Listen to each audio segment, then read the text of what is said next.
Centre முழுதாங்க இருக்கும். விரால் மீன் fry ஒரு முறை வாங்கி இந்த மாதிரி ட்ரை பண்ணி பாருங்கள். அடிக்கடி நீங்கள் வாங்கி இந்த மீன் ஃப்ரை செஞ்சு பார்ப்பீங்க.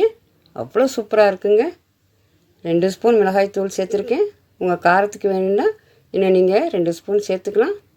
நாங்கள் மீடியம் காரமாக சாப்பிட்றதுனால கம்மியாக சேர்த்துருக்கோம். 1/2 ஸ்பூன் மஞ்சள் தூள், 1 ஸ்பூன் மிளகுத்தூள், ஃபுட் கலர் உங்களுக்கு தேவைப்பட்டால் சேர்த்துக்கோங்க, இல்லாட்டி ஸ்கிப் பண்ணிடலாம்.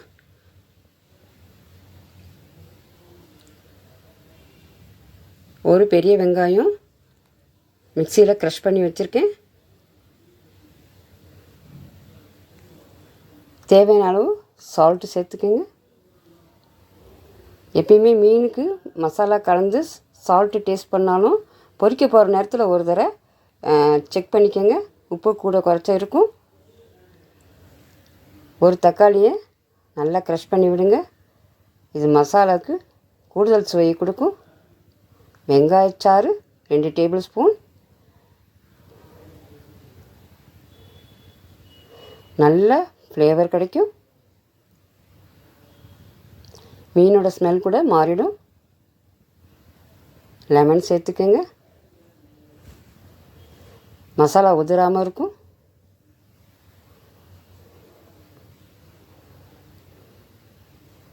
நான் 1 கிலோ விரால் மீன் எடுத்துருக்கேங்க.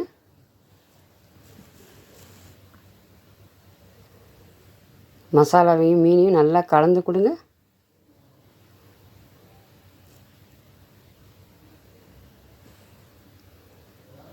இது குழந்தைங்களுக்கு கவலைப்படாமல் கொடுக்கலாம், முள்ளே இருக்காது. என்னோடய சேனலை சப்ஸ்கிரைப் பண்ணிக்கோங்க. மீனை விரவி 2 மணி நேரம் ஃப்ரிட்ஜில் வைங்க. அப்புறம் பொரித்து எடுத்து ஒரு பிளேட்டுக்கு மாற்றி சாப்பிட்டு சந்தோஷப்படுங்க.